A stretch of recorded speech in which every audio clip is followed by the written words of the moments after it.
Bien. Entonces, para continuar, para toda paciente con rotura prematura de membrana se debe hospitalizar. Debemos hacer un cultivo vaginal, si es posible, realizar una amniocentesis al ingreso, porque eso nos va a orientar de una forma adecuada al tratamiento. Ustedes se van a dar cuenta cuando lleguen al internado que en sus campus clínicos, en el campus clínicos que les corresponde, en este caso el Hospital de Talagante, no se realiza amniocentesis, pero lo indicado sería hacerlo. ¿Ok? Se debe evaluar el bienestar materno solicitando los exámenes de screening infeccioso, hemograma, PCR, mínimo bisemanal. Se debe dar antibiótico profiláctico en estos casos a los que son menores, y escuchen bien esto, menores de 36, de 37 semanas, ampieritro, que puede darse inicialmente por vía... ¿Aló, me escuchan ahí, muchachos? Parece que se había caído la comunicación. ¿Me escuchan?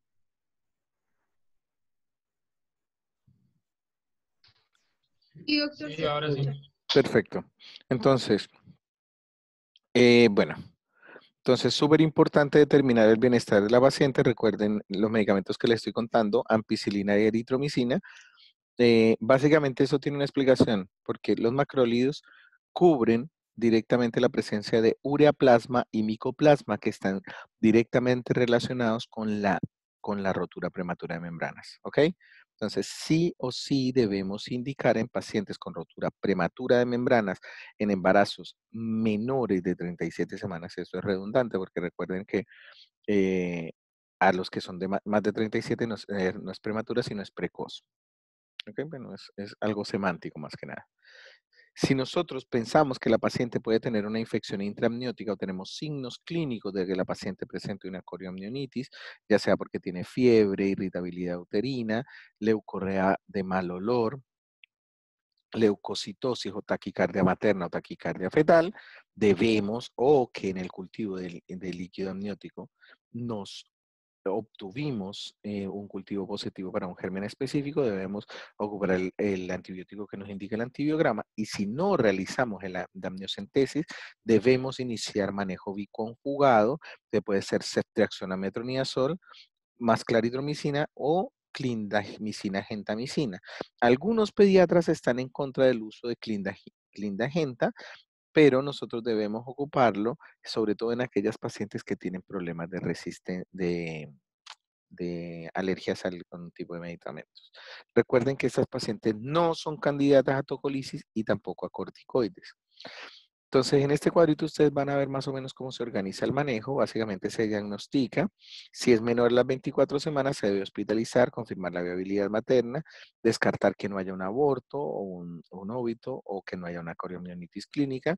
Si la ecografía obstétrica se debe realizar para realizar todo esto y para calcular el peso fetal, debemos solicitar el segmento urinario, el hemograma, la PCR y los cultivos, obviamente, cervicovaginales. Si hay bienestar fetal y materno, pues básicamente se mantiene hospitalizada la paciente hasta que podamos tener viabilidad o hasta el parto y eso se debe hacer en una unidad, perdón, en una institución terciaria donde se cuente con el equipo completo.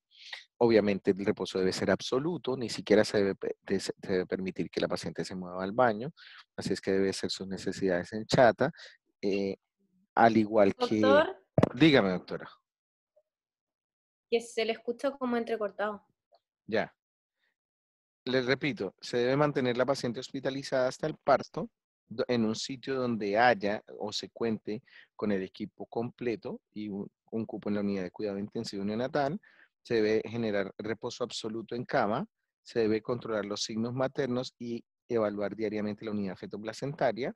También debe indicarse los antibióticos según el esquema que ya les había contado. Se debe hacer la ecografía bisemanal para estar monitorizando el peso del feto. Se debe solicitar obviamente el screening infeccioso bisemanal y ya obviamente ustedes deben saber que no se ocupan los tocolíticos. Si no hay un bienestar materno o no hay un bienestar fetal, ya podemos ver que tenemos una coriomnionitis clínica o por laboratorio, o que la paciente está abortando, o básicamente tenemos un óbito fetal o una malformación incompatible con la vida. Se podría generar una interrupción del embarazo y obviamente eso siempre privilegia al parto vaginal dependiendo del peso del feto. ¿Ok? Bien, si la rotura prematura de membranas se presenta entre las 24 y las 34 semanas, básicamente lo mismo, se va a hospitalizar, se debería monitorizar estrechamente la presencia de taquicardia de la madre o del feto, se debe evaluar cada 12 horas la unidad fetoplacentaria, si está indicado realizar una amniocentesis al ingreso, para el cultivo, obviamente, hacer el citológico y el citoquímico, se debe indicar inducción de maduración pulmonar, si y obviamente se debe iniciar medicamento. La eritromicina en este caso es cada 6 horas, la ampicilina puede ser cada 6 horas, se puede iniciar EV y posteriormente se pasa a vía oral. Si nosotros comprobamos una infección intraamniótica, se debe dar ceftriaxona 2 gramos día más metronidazol y se indica claritromicina según el CDC. Los cultivos se deben realizar antes de hacer un tacto vaginal y antes de iniciar obviamente el tratamiento antibiótico. Lo más importante es restringir los tactos vaginales y tener una evaluación estrecha de la unidad fetoplacentaria y de la madre. ¿Ok? Bueno, esto básicamente es lo mismo, es un resumen de lo que les acabo de decir, se hospitaliza, se debe buscar la infección, si hay signos de bienestar fetal y materno, pues se mantiene hospitalizada con control y screening infeccioso, si hay ausencia de oligoamnios, básicamente buscamos alcanzar las 32 semanas o ganar la mayor cantidad de peso posible. Obviamente que tenemos la posibilidad de entregar el primer esquema de inducción de maduración pulmonar. Si el estudio del líquido amniótico por la amniocentesis muestra que tenemos una infección intraamniótica, obviamente debemos repetirla después de culminado el tratamiento y determinar el bienestar fetal. Si no hay infección en el líquido amniótico por la segunda amniocentesis nodal normal, pues básicamente podemos interrumpir el embarazo incluso después de las 34 semanas, obviamente después de que tengamos nosotros garantizada la inducción de maduración pulmonar. Entonces el resumen básicamente se hospitaliza, se descarta que no existan contraindicaciones del manejo expectante. Se toman el screening infeccioso, se realiza la amniocentesis respectiva, se pide el citoquímico, el citológico y los cultivos específicos para aerobios, micoplasma, ureaplasma. Y en mujeres que son portadoras de DIU también se debe solicitar cultivo para hongos. De todas maneras, se puede instalar tratamiento para hongos en el profiláctico con fluconazol. Estas pacientes puede ser en una dosis de 150 miligramos, dosis única. Si no es posible realizar la amniocentesis, se inician el antibiótico de manera empírica. Se debe controlar los signos vitales de la madre por lo menos cada 6 horas. El corticoide es exactamente el mismo que el parto prematuro. El antibiótico empírico profiláctico en este caso es la ampicilina. Después, al segundo día, se puede cambiar por amoxicilina para pasarlo a vía oral y obviamente recuerden que tienen que ir junto con la eritromicina. Parámetros inflamatorios una o dos veces por semana, control de la unidad fetoplacentaria y obviamente se debe evaluar el momento de la interrupción, que la madre esté estable, que no haya una evidencia de infección o inflamación intraamniótica. Idealmente podemos llevarla hasta las 34 semanas o más. Ante la paciente que tiene una infección intraamniótica, obviamente se discute a nivel de los equipos multidisciplinarios y se puede intentar llegar a las 28 semanas según el germen aislado, según la evaluación del feto y el pronóstico y las condiciones actuales del feto. ¿Ok? Eso se debería realizar siempre en compañía de los especialistas en la unidad de cuidado intensivo neonatal.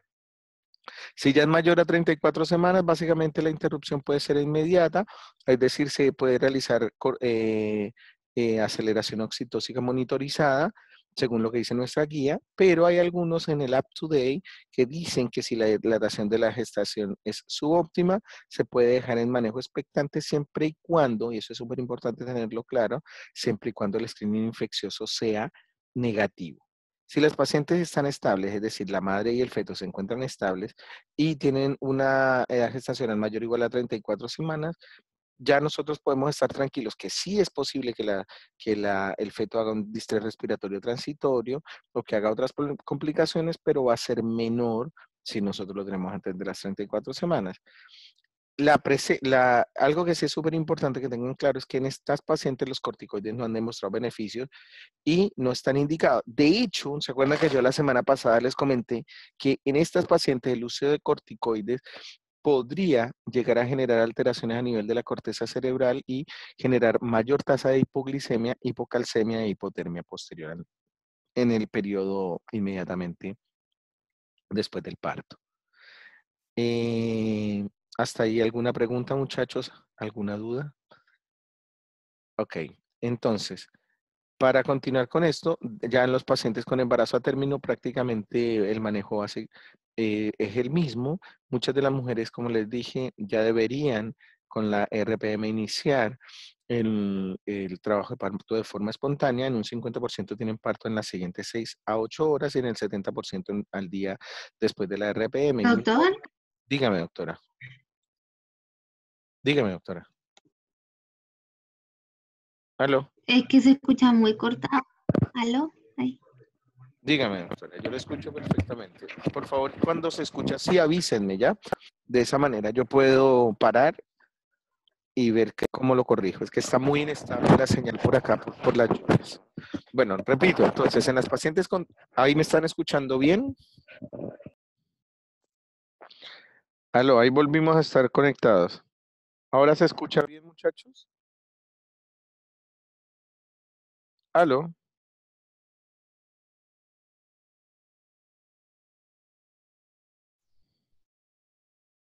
aló, jóvenes, ¿se escucha o no? Doctor, se escucha súper Doctor, se mal. escucha muy mal, Muy se ve mal. todo pegado. Voy a corregir la conexión, voy a conectarme a través de otra vez, a otra red, a ver si puedo corregir la cosa. Dame un segundo.